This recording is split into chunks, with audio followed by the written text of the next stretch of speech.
Jesus' Last Supper and arrest, a night that changed history.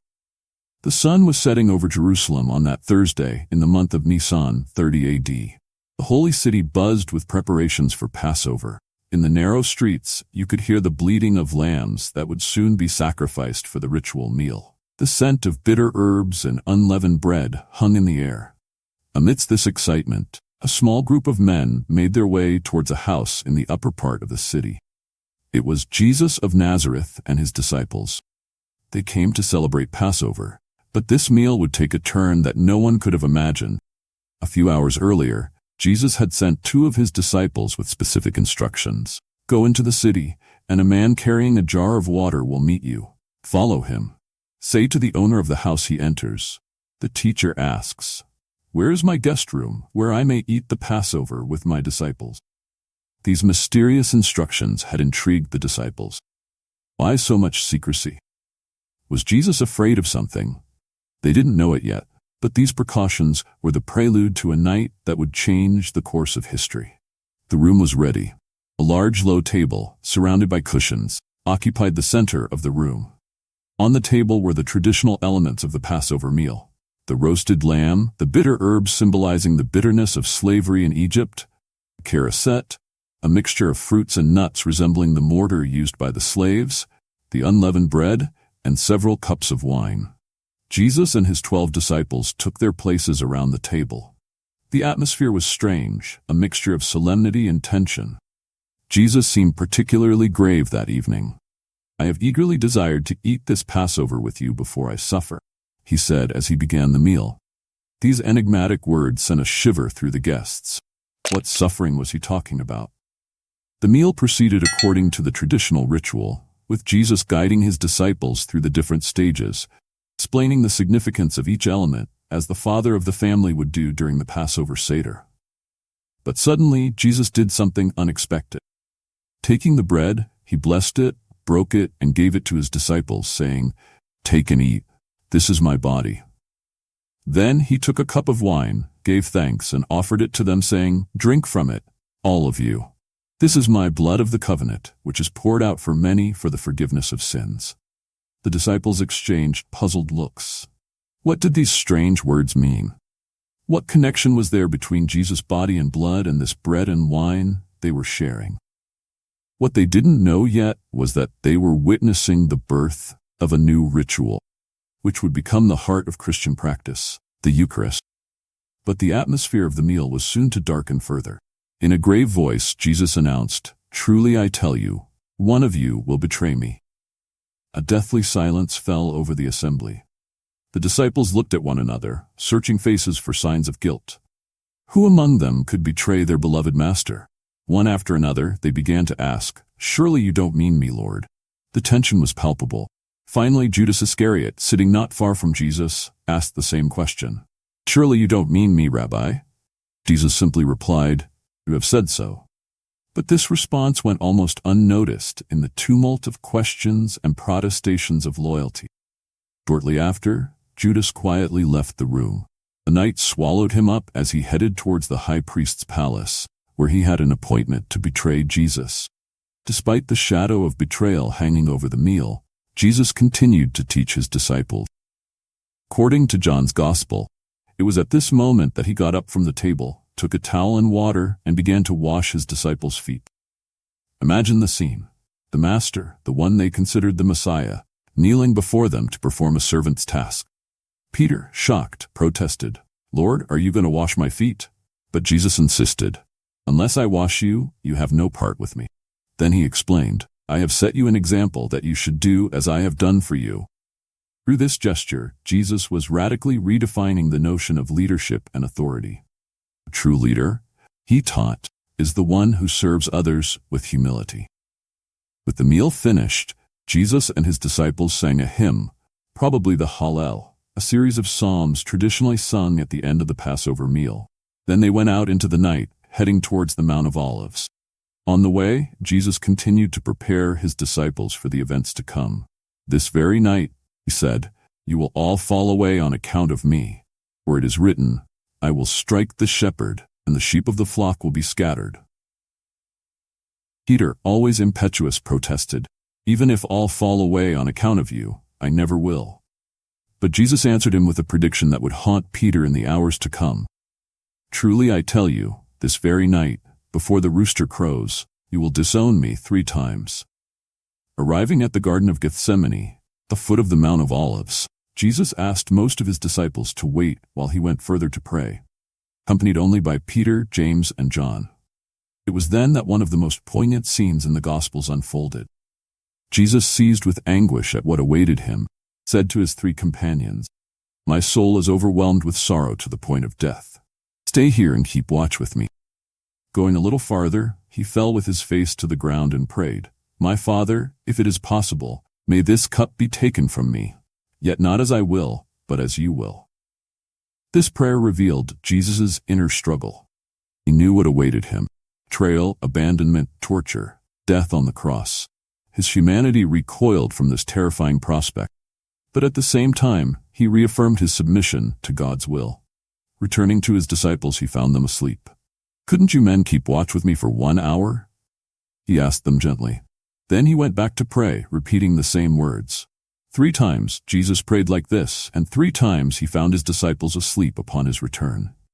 The last time he said to them, "Are you still sleeping and resting? Look, the hour has come, and the Son of Man is delivered into the hands of sinners."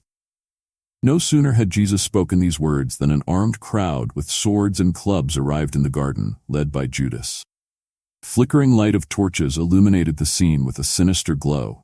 Judas stepped forward to Jesus and greeted him. "Greetings, Rabbi." Then he kissed him. This was the agreed signal to identify Jesus to the guards. "Friend," Jesus said to Judas, "do what you came for." These words, a mixture of tenderness and resignation, would haunt Judas for the rest of his short life. The guard stepped forward to arrest Jesus. It was then that Peter, in a burst of desperate bravery, drew his sword and struck the servant of the high priest, cutting off his right ear. But Jesus intervened. "Put your sword back in its place, for all who draw the sword will die by the sword." Then, in a final gesture of compassion, he healed the wounded servant's ear. Turning to the armed crowd, Jesus said, "Am I leading a rebellion that you have come out with swords and clubs to capture me? Every day I sat in the temple courts teaching, and you did not arrest me." These words highlighted the irony and injustice of the situation. The one who had taught publicly and peacefully was now being treated as a dangerous criminal. It was then that what Jesus had predicted came to pass. All his disciples deserted him and fled. In the darkness of the garden, one could see silhouettes running in all directions, leaving Jesus alone to face his accusers. Mark's Gospel mentions an intriguing detail. A young man, wearing nothing but a linen garment, was following Jesus. When they seized him, he fled naked, leaving his garment behind. Some have seen in this episode a symbolic allusion to Adam's flight from the Garden of Eden, naked and ashamed after his disobedience. Jesus was then taken to the high priest, where the Sanhedrin, the supreme Jewish council, was already assembled to judge him. The long night of the trial was about to begin. The events of this night would have unimaginable repercussions. Jesus' Last Supper, with the institution of what would become the Eucharist, would become the heart of Christian liturgy. 2,000 years later, millions of Christians around the world continue to commemorate this meal by sharing bread and wine. Jesus' arrest marked the beginning of his passion, a series of events that would culminate in his crucifixion and resurrection, the foundations of the Christian faith. These events would transform a small group of Jewish disciples into a movement that would spread throughout the Roman Empire and beyond, changing the course of history. But beyond their historical and theological significance, these events continue to challenge us today on fundamental questions. Judas's betrayal confronts us with the reality of betrayal in our own lives.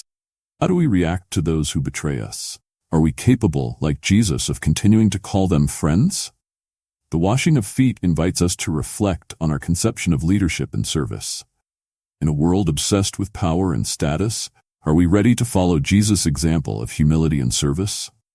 Jesus' agony in Gethsemane reminds us that even the strongest, most faithful people can experience moments of doubt and anguish. How do we face our own Gethsemanes? The disciples' abandonment confronts us with our own faithfulness. Are we ready to stand by those we love in difficult times, or do we flee when things get too hard? As dawn broke over Jerusalem that Friday morning, few people suspected that the events of the previous night would change the world. Galilean preacher had been arrested. It wasn't the first time this had happened, and it wouldn't be the last. But this arrest was just the beginning of a series of events that would shake the very foundations of Judaism and give birth to a new religion.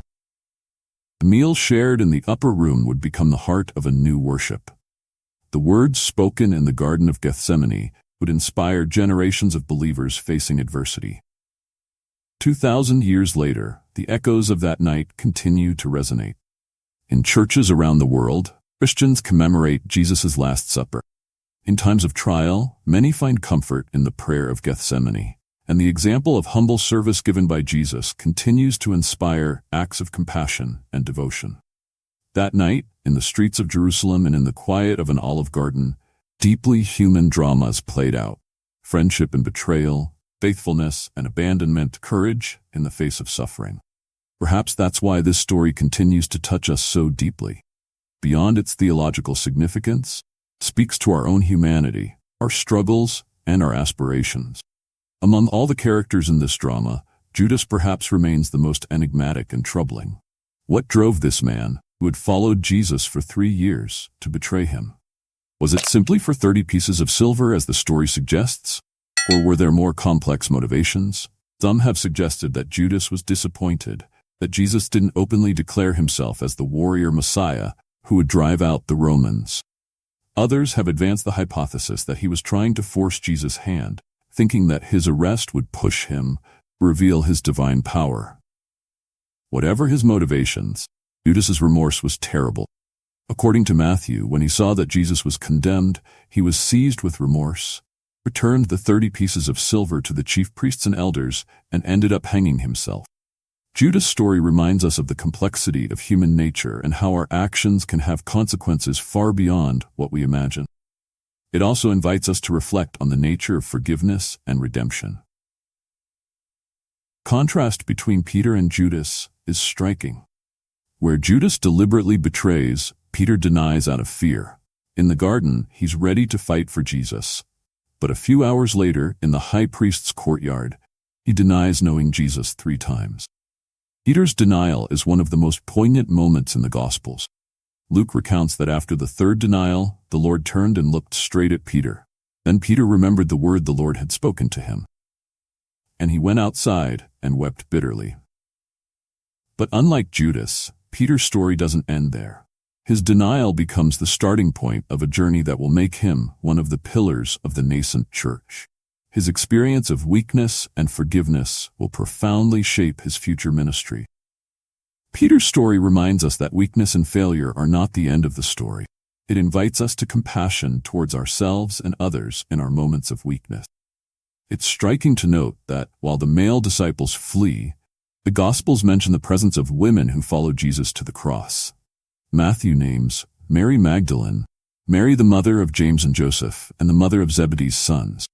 These women, often forgotten in traditional accounts, play a crucial role. They will be the first witnesses of the resurrection, charged with announcing the news to the disciples. Their silent faithfulness contrasts with the male disciples' inspired bravado and then flight. It reminds us that courage sometimes takes unexpected forms, and that true strength often manifests itself in constancy rather than grand gestures. The meal shared by Jesus and his disciples that night left an indelible mark on Christian practice. The Eucharist, or Holy Communion, has become the heart of liturgy in many Christian traditions. But beyond its ritual aspect, this meal continues to embody deep values: sharing, community, remembrance, hope. It reminds us that the sacred can manifest in the simplest everyday gestures. Jesus' gesture of washing his disciples' feet has also left a profound trace. In some traditions, it is reenacted on Maundy Thursday. More broadly, it continues to inspire an ethic of service and humility in Christian leadership. Jesus' agony in Gethsemane remains one of the most mysterious and profound passages in the Gospels. It shows us a deeply human Jesus, grappling with fear and suffering. This scene has inspired countless reflections on the mystery of suffering. How can we understand the suffering of a divine being? What does it tell us about our own suffering? For many believers, Gethsemane offers a model for facing suffering. Honesty in expressing pain, coupled with ultimate trust in God.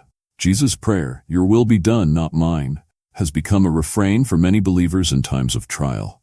Jesus' arrest raises profound questions about the nature of justice and injustice. How could the one who embodied divine justice be the victim of such human injustice? This paradox is at the heart of Christian theology of redemption, but it also resonates with very contemporary questions about justice, power, and how systems can sometimes crush the innocent.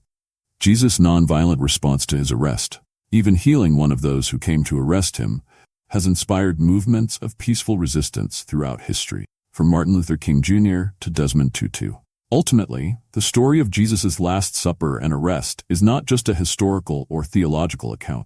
It's a deeply human drama that continues to challenge us. It speaks to us of friendship and betrayal, courage and cowardice, of love pushed to the extreme. It confronts us with fundamental questions about our own lives. Are we capable of staying true to our convictions in the face of adversity? Can we forgive those who betray us? Are we ready to serve others with humility? As night fell on Jerusalem 2,000 years ago, no one could imagine the impact these events would have on history. Even today, this story continues to resonate, inviting us to reflect on our own journey, our own struggles, our own hopes. Whether we are believers or not, the story of this night reminds us of the depth of human experience, its moments of communion and betray,